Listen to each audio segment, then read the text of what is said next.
Fala aí, eu sou o Pablo do Responde Aí e hoje vamos bater um papo sobre círculo de Mohr, certo? O círculo de Mohr é uma matéria muito interessante que a gente tem, porque pensa no seguinte, antigamente os engenheiros eles não tinham acesso à calculadora como a gente tem hoje, né? Então eles precisavam inventar uma maneira rápida, né, de calcular esses esforços, né, tensões principais, tensão cesariante máxima, e eles inventaram um método gráfico que é o círculo de Mohr, que é exatamente o objetivo da nossa aula de hoje, certo? A gente descobrir como que a gente usa esse círculo de Mohr. E aí qual é o passo a passo que a gente tem que seguir para conseguir montar ele? A primeira coisa que a gente tem que ter é um elemento bem definido. O que é um elemento bem definido? É exatamente o nosso quadrado de referência, certo? A gente tem que ter um quadrado de referência muito bem definido, né? Para a gente poder montar o nosso círculo de Mohr. Então, ó, a gente tem esse quadrado de referência, o que a gente sabe sobre ele? A gente sabe, ó, que a tensão em x é igual a 30, a tensão em y é igual a menos 10 e a tensão xy é igual a 5, certo? Beleza. Definidos o nosso elemento, agora a gente vai definir os nossos eixos, certo? Que no círculo de Mohr funciona da seguinte maneira. No eixo vertical fica a nossa tensão cisalhante e no eixo horizontal fica a nossa tensão normal, tá? Alguns professores colocam o cisalhante para baixo. Isso só vai mudar alguns pontos em relação a sentido de ângulo e tal, mas eu já vou explicar isso, tá? Então a gente tem que ter um elemento bem definido e a gente tem que definir os nossos eixos, tá? Feito esses dois passos, o terceiro passo que a gente vai estar seguindo é exatamente montar esses pontos lá no nosso eixo. E como é que a gente monta o nosso círculo de Mohr, né? Como é que vai funcionar isso? O primeiro ponto que a gente define é o centro, tá? O ponto do centro é tensão média e zero, ok? Ou seja, é tensão x mais tensão y dividido por 2 e zero que seria o valor do cisalhante, né? Estaria em cima da linha azul. Esse é o primeiro ponto que a gente define. O segundo ponto que a gente define é exatamente a tensão do eixo x, que funciona como? Você vai colocar tensão x e tensão cisalhante xy. Falando fica meio abstrato, então vamos fazer uma conta, né? Vamos ver para o nosso exemplo aqui, esse primeiro exemplo, como é que vai ficar o nosso círculo de Mohr, certo? Então, ó, no nosso exemplo vai funcionar da seguinte maneira. A tensão média, eu sei que é 30 mais menos 10, que veio da fórmula, dividido por 2, que é igual a 10. Ou seja, o ponto da tensão média é 10 e 0, beleza?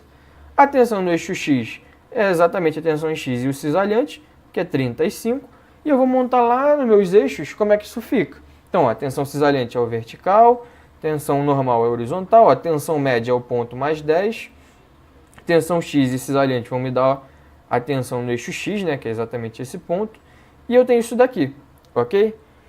Essa marca verde que eu coloquei é exatamente o raio do nosso círculo de Mohr.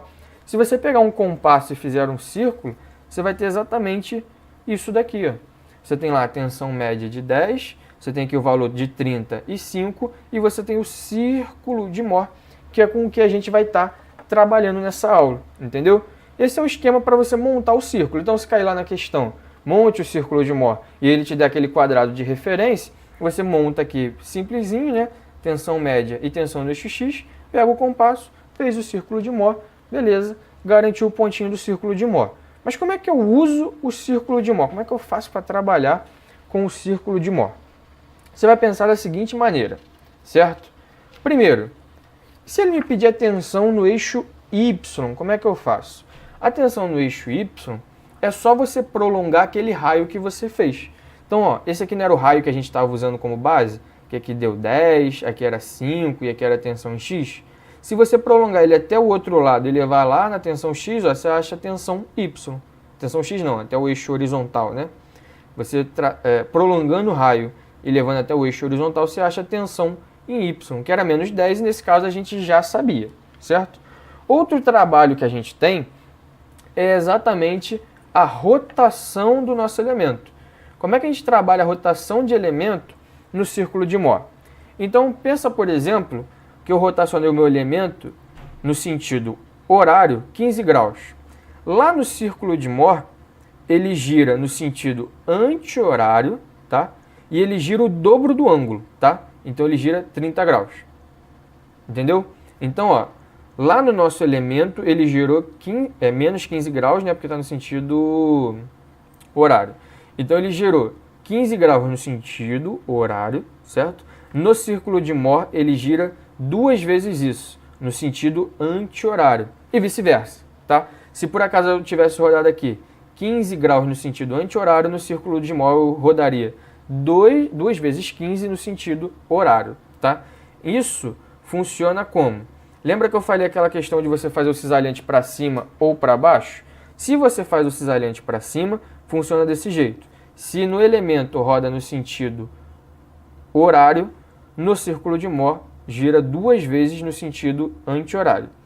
Se você colocasse esse cisalhante para baixo, como alguns professores usam, aí é só fazer direto, certo? Se aqui rodou 15 graus no sentido horário, aqui vai rodar 30 graus, né, 2 vezes no sentido horário também, tá? Então aí depende do que você vai escolher, ou o cisalhante para cima ou o cisalhante para baixo. Isso vai interferir na questão do sentido do ângulo. Ou você grava. Se você está usando o cisalhante para cima, né, se você for usar ele como base, você já sabe que se ele roda 15 graus no sentido horário aqui, lá vai ser 2 vezes isso no anti-horário, ok? Beleza? E vice-versa. E a terceira coisa que a gente pode usar para o círculo de Mohr são tensões no elemento pelo círculo de Mohr. Como assim? Tensões no elemento pelo círculo de Mohr. Pensa que você está fazendo esse círculo em escala, certo? Se você faz esse círculo em escala, se você pegar esse ponto e levar até o centro, e aí você pode usar tanto um quadriculado, tá? Se você fizer o círculo em escala, se você usar o quadriculado, todas essas medidas vão estar aproximadamente certas, mas se você tiver uma mão muito boa, vai estar exatamente certo, ok? Então você pode usar a malha quadriculada para calcular os valores. Então aí você vai usar a malha quadriculada, vai contar cada quadradinho e vai descobrir quanto que vale cada tensão. E aí você pode pegar qualquer ponto do círculo e ir testando. Ou se você quiser, você pode usar trigonometria. Você pode usar tanto trigonometria, sendo cosseno tangente, quanto Pitágoras, ok? Para calcular as tensões, porque você sabe que aqui, ó, se você descer lá para o eixo horizontal, você fecha um triângulo retângulo. E aí você consegue fazer os cálculos do que você precisa, certo? Ou seja, tanto uma malha quadriculada quanto relações trigonométricas, ou métricas, né, no triângulo, você consegue calcular as tensões no seu círculo de Mohr. E aí você pode até testar em casa para ver como é que está, se você está conseguindo calcular qualquer ponto, né, se você pegar aqui, medir com o transferidor, com a régua, para ver se está funcionando tudo certinho. Porque esse método gráfico, ele funciona, certo? Ele dá certo se você pegar qualquer ponto e, em teoria, se você não tem calculadora, mas tem transferidor, é mais fácil do que você ter que fazer todas as contas na mão, né? Imagina antigamente você ter que calcular o seno de 37 graus usando tabela, ou 37,6 graus usando tabela, certo? Isso são algumas coisas que a gente pode usar no nosso círculo de Mohr. Além disso, no nosso círculo de Mohr, a gente também pode definir as tensões principais. Espera aí, onde é que estão as tensões principais? Elas estão exatamente onde o cisalhante é zero, lembra? Ó, nesse ponto e nesse ponto, os meus cisalhantes são zeros. Ou seja, o maior valor que a gente somava, lembra? Tensão média mais o R, a gente usava tensão 1, e tensão média menos o R, a gente usava tensão 2, ok? Olha que legal. Se a gente olhar lá por Pitágoras, né, lembrando que aqui a gente consegue fechar o nosso triângulo, a gente vai ter exatamente isso, né? Eu ampliei esse pedaço aqui, a gente tem isso aqui, e a gente consegue calcular o raio do círculo de Mohr, como com Pitágoras, R ao quadrado, igual a 20 ao quadrado, mais 5 ao quadrado. Mas olha que interessante, esse raio do círculo de Mohr é exatamente aquele R lá da nossa fórmula, você lembra? Como é que a gente fazia para calcular ele? Ó? A gente calculava esse R como tensão x menos tensão y ao quadrado, tensão x menos tensão y sobre 2 ao quadrado, mais o cisalhante ao quadrado, isso tudo dentro de uma raiz. Olha que legal. Ou seja, tanto aquele R que a gente usa lá, quanto por Pitágoras, eu consigo calcular o raio do meu círculo de Mohr, ok? E esse raio aqui, ó, se eu fizer ó, tensão média aqui no meio mais o raio do círculo, eu acho tensão 1. Então lembra? 1 era a tensão média mais o raio. Se eu pegar a tensão média e tirar o raio do círculo, eu acho a tensão 2. Tensão média menos o raio, certo? E aí a gente consegue descobrir outra coisa interessante.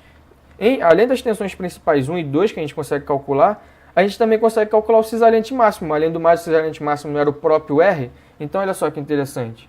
A gente consegue calcular também o nosso cisalhante máximo. Lembrando, ó, tensão média mais R, tensão 1. Tensão média menos R, tensão 2. E a gente lembra que cisalhante máximo era o quê? É o raio do círculo, ou o diâmetro, né, dividido por 2. Tensão 1 menos tensão 2 dividido por 2. Então a gente consegue calcular tanto as principais quanto as cisalhantes no círculo de Mohr, certo? O círculo de Mohr ele facilita os cálculos nesse sentido, beleza? E olha só, e se eu pedir as orientações das tensões principais? Como é que eu vou fazer para calcular o P1 e o P2? Aí, ó, esse vai ser o nosso círculo de Mohr. Lembra aquele primeiro elemento que a gente fez o cálculo? Ele sempre está aqui, vocês estão vendo que eu sempre estou deixando esse raio aqui? Como eu quero chegar lá na minha tensão 1, eu tenho que rodar até lá. Mas lembra que no círculo de Mohr é sempre o dobro do que está acontecendo, certo? Então, ó, lembrando que rodar no círculo de Mohr no sentido horário significa rodar no elemento no sentido anti-horário, tá? E como aqui eu estou rodando no círculo de Mohr, lembra que o ângulo que você calcula aqui é exatamente o dobro do que o elemento está rodando, tá? Então, por exemplo, vamos supor que aqui nessa rodada deu 14 graus. Então, o meu elemento está rodando 7 graus, tá? Se aqui está rodando 14 graus no sentido anti-horário, você mediu isso aqui com o transferidor, por exemplo, mediu esse ângulo com o transferidor, ele deu 14 graus no sentido horário, significa que o meu elemento está rodando 7 graus no sentido anti-horário. Da mesma forma, eu posso calcular o meu ângulo até lá no θ2, ó, eu acho, por exemplo, 166 graus, que é exatamente o complemento do 14, né, para dar os 180. E aí eu consigo calcular também quanto que vai ser o ângulo para eu achar a minha tensão principal em 2. Beleza?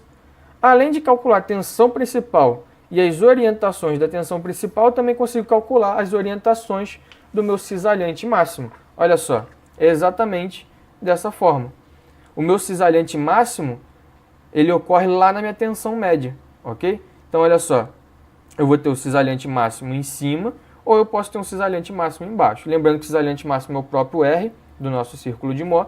E a orientação dele, ó, de novo, mantive aquele raio lá que a gente fez do elemento.